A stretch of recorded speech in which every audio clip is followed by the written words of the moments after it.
नमस्कार मित्रांनो, स्वागत आहे तुमच्या एका नवीन माहितीपूर्ण व्हिडिओमध्ये. मित्रांनो, तुम्ही जर एस-टीने सवलतीच्या दरात प्रवास करत असाल, तर हा व्हिडिओ तुमच्यासाठी अतिशय महत्त्वाचा असणार आहे. महाराष्ट्र राज्य परिवहन महामंडळाने नॅशनल कॉमन मोबिलिटी कार्ड म्हणजेच एन-सी-एम-सी प्रणाली लागू करण्याचा निर्णय घेतला आहे. हे एक स्मार्ट कार्ड असून हे तुमची सवलत आणि ओळख दोन्ही दाखवणार आहे. हे कार्ड नेमकं कोणाला मिळणार आहे, कसं काढायचं, कोणती कागदपत्र लागणार आहेत आणि कुठे मिळणार आहे, ही संपूर्ण माहिती आजच्या व्हिडिओमध्ये सविस्तर जाणून घेणार आहोत. चला तर व्हिडिओला सुरुवात करूया. तर मित्रांनो, सर्वात प्रथम इथे पाहू शकता महाराष्ट्र राज्य परिवहन महामंडळाचं हे पत्र आहे. वेगवान सुरक्षित स्मार्ट पेमेंट या कार्डचे इथे फीचर्स देण्यात आले. सर्वात प्रथम पाहू शकता सवलतीसाठी RuPay on the go NCMC smart card आवश्यक आहे. सवलतीच्या दरामध्ये जर तुम्ही एस-टीने प्रवास करत असाल तर तुमच्यासाठी हे कार्ड बंधनकारक असणार आहे. त्यानंतर खालती पाहू शकता एन-सी-एम-सी कार्ड नसल्यास पूर्ण भाडे आकारले जाईल. तुमच्याकडे जर हे कार्ड नसेल तर तुम्हाला पूर्ण भाडं द्यावं लागणार आहे. कार्डची डिलिव्हरी 30 दिवसात नोंदणीच्या ठिकाणी मिळेल. म्हणजे तुम्ही जिथे पण या कार्डची नोंदणी करणार आहात, त्याच ठिकाणी तुम्हाला 30 दिवसाच्या आतमध्ये हे कार्ड दिले जाणार आहे. त्यानंतर खालती पाहू शकता सवलत तिकीट फक्त कार्ड वॉलेटमधूनच दिले जाईल.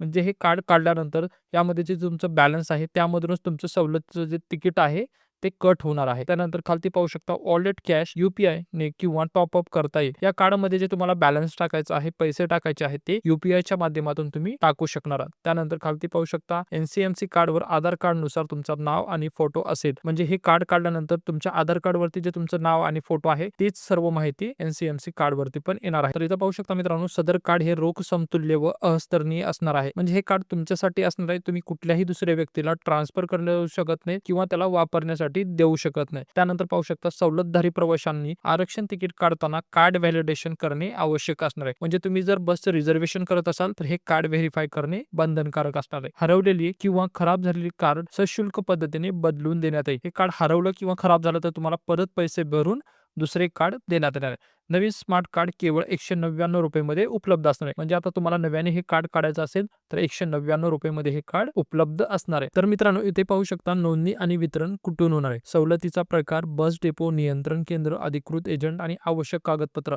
इथं सर्व यादी देण्यात आहे. सर्वात प्रथम पाहू शकता सवलतीचा प्रकार. जर महिला असतील तर महिलांना हे कार्ड बस डेपो, नियंत्रण कक्ष किंवा अधिकृत एजंटकडून मिळणार आहे.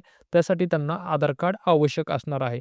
त्यानंतर ज्येष्ठ नागरिकांसाठी पण बस डेपो, अधिकृत एजंट आणि आधार कार्ड आवश्यक असणार आहे. जर अमृत ज्येष्ठ नागरिक योजना असेल तर त्यामध्ये त्यांना बस डेपो, अधिकृत एजंट आणि त्यासाठी पण आधार कार्ड आवश्यक असणार आहे. जे दृष्टीहीन आहे त्यांच्यासाठी हे जे कार्ड आहे ते बस डेपो, अधिकृत एजंट आणि त्यांच्याकडे जे अपंग असलेल्याचं कार्ड असणार आहे, वैश्विक ओळखपत्र असणार आहे, ते कार्ड त्यांना आवश्यक असणार आहे आणि आधार कार्ड पण त्यासोबत आवश्यक असणार आहे. त्यानंतर दिव्यांगासाठी पाहू शकता ते कार्ड बस डेपोमधून, नियंत्रण कक्षामधून किंवा अधिकृत एजंट कडून काढू शकता. त्यासाठी पण ते अपंग असल्याचं ओळखपत्र त्यांच्याकडे असणं आवश्यक आहे. विद्यार्थी पाहू शकता, जे विद्यार्थी आहेत ते फक्त बस डेपोमधून किंवा नियंत्रण कक्षामधूनच ते कार्ड काढू शकतात.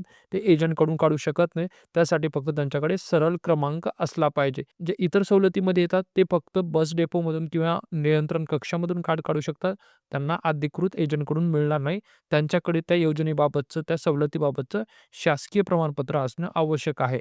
सवलत नसलेले प्रवासी ते बस डेपोमधून किंवा अधिकृत एजंटकडून पण काढू शकतात. त्यांच्याकडे फक्त मोबाईल नंबर असला पाहिजे, जे OTPद्वारे काढू शकतात. सदर कार्ड जारी करण्यासाठी आधार कार्ड अनिवार्य राहील. म्हणजे कुठल्याही सवलतीमधून जर कार्ड काढायचं असेल तर आधार कार्ड हे आवश्यक असणार आहे. तर मित्रांनो, या व्हिडिओमध्ये मी एन-सी-एम-सी कार्डबद्दल संपूर्ण माहिती देण्याचा प्रयत्न केला आहे. मित्रांनो, याबद्दल जर तुम्हाला काही डाऊट असेल तर तुम्ही मला कमेंट करून विचारू शकता. त्याबद्दल मी नक्कीच उत्तर देणार आहे. हा व्हिडिओ जर तुम्हाला आवडला असेल तर तुमच्या नातेवाईकापर्यंत आणि मित्रापर्यंत नक्की शेअर करा आणि या व्हिडिओसाठी एक लाईक आणि अशाच नवीन अपडेटसाठी माझ्या YouTube चॅनलला आत्ताच सबस्क्राईब करा. व्हिडिओ शेवटपर्यंत पाहिलात त्याबद्दल धन्यवाद.